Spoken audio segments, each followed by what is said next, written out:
football, a sport that we are told that brings us together. Just go down to your local park, have a little cheeky footy with your mates, enjoying yourself, watching things like the Euros, the Premier League, the UEFA, El Clasicos and all of that. But it turns out it doesn't happen for most people. So hey, how you all doing? It's all my days, and today I have decided that I want to start something new on my channel. I mean, technically it's not new, but what I want to start is something called Creator Clowns. I know, fucking masterpiece. And today's selected person is someone that my 70% of British audience will know. Mr. Swaztekers, Jezza, Rascal, Inventor, Jeremy Lynch. Yay!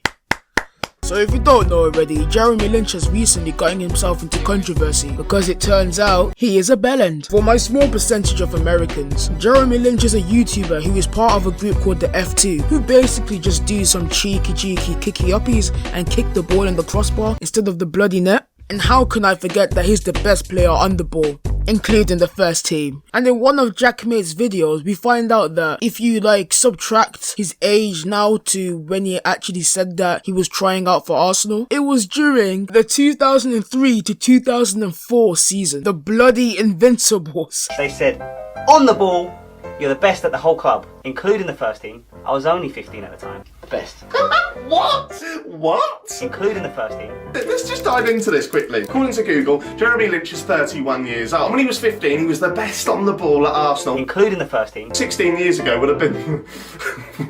would have been the 2003-2004 season. The 2003-04 Arsenal squad were the Invincibles. And again, for my American viewers who won't really understand this, the Invincibles was the equivalent to the 1995 to 1996 Chicago Bulls team with Michael Jordan. But on a real though, Jezza, Swaz, Jeremy Lynch, whoever you want to call yourself, it doesn't really matter if you were the best player on the whole team. At least you have your bloody rap career. You don't need a mask when you're with me.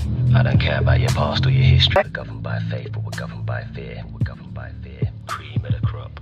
You're running in my head non-stop. So recently, some drama from 2018 re-emerged, including the Wembley Cup, Spencer FC, the F2, and Stephen Tries. And according to Stephen Tries, the beef between him and the F2 started from when he did a collab when he was in that YouTube group XO, featuring True Geordie, Lawrence McKenna, Cam Kirkham, Willany, and himself Stephen. According to Stephen, when it came to them doing this collab video, Jeremy Lynch was being a little dickhead, flexing his car, not trying to get engaged and just laugh about jokes and stuff. Basically just acting like he was better than them. And Stephen Tries, he's a comedian. So from that experience that he met with the F2, he made a little diss track on them. Not even like a critical, full-on exposing them or anything like that. It's pretty much just the simple jokes that we say, like him being the best player on the ball, or him doing that music video with his girlfriend. And also him and Billy making a book about being pros when they're just not pros. I mean, I don't know how he wasn't a pro. He's bloody better than Thierry Henry.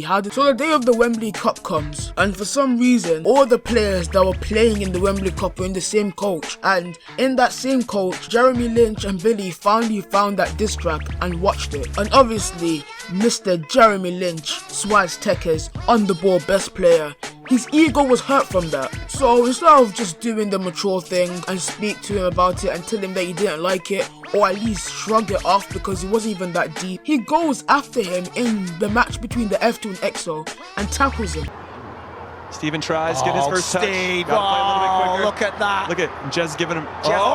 There's some afters going on. I guess he does care about your past and your history. But what a childish thing to do, mate. If you think having a little diss track on you that wasn't even that deep is bad, imagine me. I've got bloody Harry from Leeds in my comment section threatening to slice my face off. And imagine, so-called professionals, F2, lost 1-0 to XO. A bunch of comedians and jokers. And when the match was over, Jeremy and Billy were definitely fuming, and rightfully so. So it turns out that the whistle was blown early, and they knew this because they looked at the referee's stopwatch, and there was 13 minutes left of the match. And understandably, they were angry. Of course you're going to be angry over someone blowing the whistle, even though it's not that deep and it's a charity match. Instead of him getting angry just about the match and keeping it solely about the match, this guy has to bring his YouTube views and followers into it. F2. I refuse to be in that shot. The reason I would not be in that shot is it was a lie. The whole thing was a lie. There was hours that passed. The F2 stopped production. They threatened the entire Wembley Cup from even happening. They said they were going to take everyone off because we're all cheats and we're all cheating against them, etc. I'm paraphrasing, but that's essentially what they said. They burst into the production room and said, and I quote, and I say quote because there's actually recording of it, "We are one of the biggest brands in football. This is very embarrassing for us." And it was embarrassing for them. They lost to XO. Barging into the producer's office and telling them that we are the star of the bloody Wembley Cup. They are the reason why the Wembley Cup is the way it is. I'm sorry, mate, but I think it was XO. Maybe 2015, your audience was strong because everyone loved to see bloody Kiki Uppies. But it's bloody 2018. We've got better things going on. We've got True Geordie podcast then. We've got bloody Willoughby. We've got Cam Kirkham Rising and everything. Not to be rude or anything, but all you guys do is do a bunch of Kiki Uppies, do a bunch of fucking crossbar challenges, and you're done. And when they were doing interviews, Jeremy Lynch decided to be a cunt and start slating off Spencer FC, the person who's hosted the event, the person who has invited you guys to the whole event. Yeah, that's what happens when... Jez is hungry. I can smell the hunger. I'm just saying, what's the A camera? This one. That's what happens when you get a Premier League ref who's not on Spencer's payroll. Oh! And then shouting about a bloody WhatsApp group. Incredible tournament. Has had its controversial moments, but we've come together. You ain't seen the WhatsApp group. All right. I mean, Jezzo, the way you're shouting, that should have been the thousands of Arsenal fans shouting your name since you were better than bloody Dennis Bergkamp, Vieira and Thierry Henry. And also, he was promoting his drink in the most scummiest way possible. Every time the camera went towards someone who was trying to ask genuine questions, he'll go put his hand over them, having the drink in his hand, showing it off, and also drinking and doing some kind of wink or smirk. You look like a dickhead, mate. Move out of here. So the 2 years go by, and now the past has come to haunt them. Turns out there was things behind the scene that we didn't know happened in that event, and it turns out there was a bloody lot of it. So if you didn't watch the Wembley Cup back then, basically the FT won after all of that kerfuffle. But instead of being big brain intellectuals and being humble about winning this after having that altercation, Mr. Swaz Lynch and his cocksucker decide to go and show off the hashtag and confront Stephen Tries. And recently the clip from what happened has re-emerged, and let's just sit back, relax and just talk about this. Perfect way to start flexing your car, innit? Wait, what? It's not his car? I don't need a boxing match, bro. That'll be game ending, bro. I'm banging him up differently. Lovely, we like to hear it, lads. Threatening to beat up someone who's what? 10 years younger than you? That's the equivalent to me beating up my 6-year-old cousin. And his little gay brethren. And his little what? What? Gay jokes in 2018? Oh, sorry, my like hacks. I never knew this was year 2.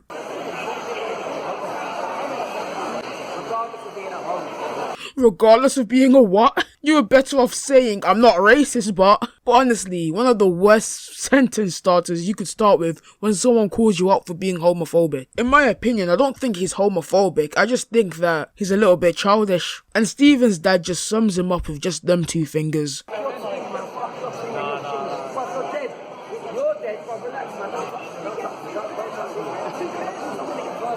Love to see it. Starting fights with old men. Come on, get in there, Chad. But I love how he called Stephen Tries dead. The joke's on you, mate. 2 years later, he's bloody making Tinder videos with the sidemen. Not to mention that he's got 1 million subscribers while you've got like nearly quarter of his subscriber count. So while this is all going down, Mr. Big Man, Big Brian, True Geordie comes in. And instead of keeping that same energy, Bossman's like... And then when True Geordie's far away, that's when he wants to be like... You fat fuck.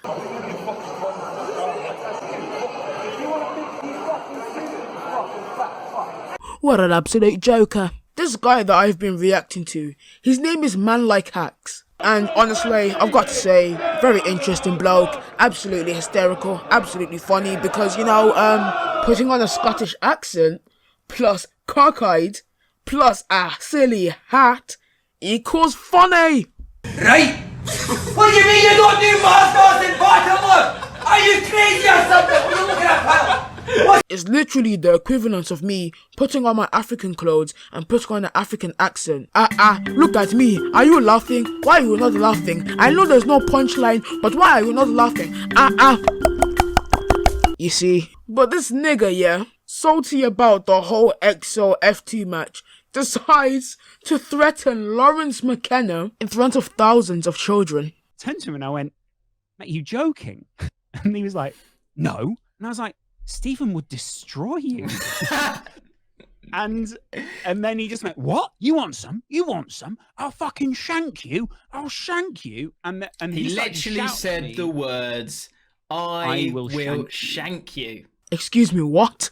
But essentially, the reason why he was there arguing with Stephen was because Jeremy Lynch wanted another comedian to have a, listen to this, just listen, comedy battle, just for him to shout out, my mate's getting a Lambo, call Stephen talentless, call True Geordie a fat fuck, and then get kicked out of the building alongside Jeremy Lynch. You can't make this shit up, man. You can't make it up. So alongside Stephen Tries going onto the podcast and speaking about his experience with the F2, Spencer FC and his brother Seb decided that they wanted to speak about it themselves, making a 3-part video just going in detail of their experience with the F2 and different things that happened in that event and why it will never happen again. The second part out of the 3 videos that were made was a 1-hour video made just to talk about why Spencer FC will never work with the F2 again, basically confirming everything that I've just spoken about in this video, as well as that clarifying that Billy has nothing to do with the beef. And I think that we all should know that Billy is not a bad guy. He's pretty nice. It's that 0.5 nigga over there that's the problem. I also respect that when everyone had to go into camera and apologize to the F2 for what happened, Spencer FC refused to go on camera and lie through his teeth, because obviously Jeremy Lynch was a cunt,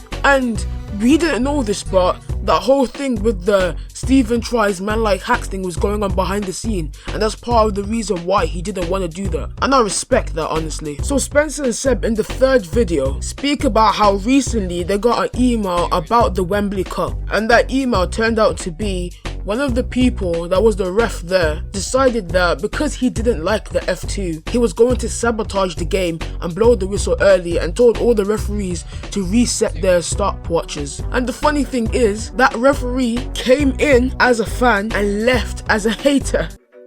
You see what I done? Came as an FD fan, left as a hater. But seriously, it is a sad thing to happen, a referee doing that, and as Seb and Spencer said, it definitely changes football forever, because it just means that a ref can be so mad, so angry at a player and decide to be biased and just blow the whistle early or give them red cards, falsely giving them yellow cards, and it's just causing the game for players. And because of that, I think that because this referee was a professional FA Cup, Premier League, wherever, I don't believe that he should ever ref again. It's one mistake, but it's one big mistake. But then on the other hand, it just shows how much of a prick Jeremy Lynch is. The referee hated Jeremy Lynch so much that he decided to fuck up the game for them. And that's where human morals come in. Like, you're a human being. Treat people like a human being. We don't care about your shitty brand. And everything that was unraveling from the Wembley Cup came at the right time because it was Soccer Aid. So Soccer Aid, if you don't know, is a celebrity football match which was hosted on ITV. And people were mostly watching it, to be honest, for the 3 main people.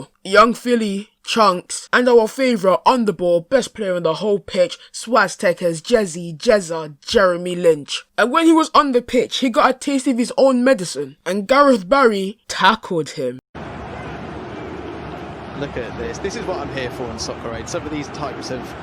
Between you and me, Barry, mate, it was on purpose, innit? Even the ref was laughing, and he was also just getting memed on Twitter, and even trending in fact. But at the end of the day, it doesn't really matter because you are still better than Thierry Henry. In fact, so much better that you're making Hot Wheels freestyling videos. Bloody Hot Wheels in 2020. Bloody hell. And that's where I'm gonna wrap up today's video. I hope you guys enjoyed this video. Follow me on Instagram, follow me on Twitter. And before we go, I know I've made a lot of promises in the past and clearly haven't stuck to them. But I'm being dead serious here because I believe that it's not going to happen. If I get 1k subscribers before next year June, in fact not June, April, I am going to recreate the you don't need a mask when you're with me. I know it's not gonna happen, it's just not gonna happen. But anyway, hope you guys enjoyed this video. Don't forget to like and subscribe. I'll catch you soon. Omar Days out. Better than Vieira and on just doesn't care about your past or your history. And he calls it swears and he calls it tackers. So what if he's in his 30s? The Wembley Cup and soccer 8, he's won all of the big trophies. But don't mug him off, he'll get in your face. Sponsored by Monster Energy.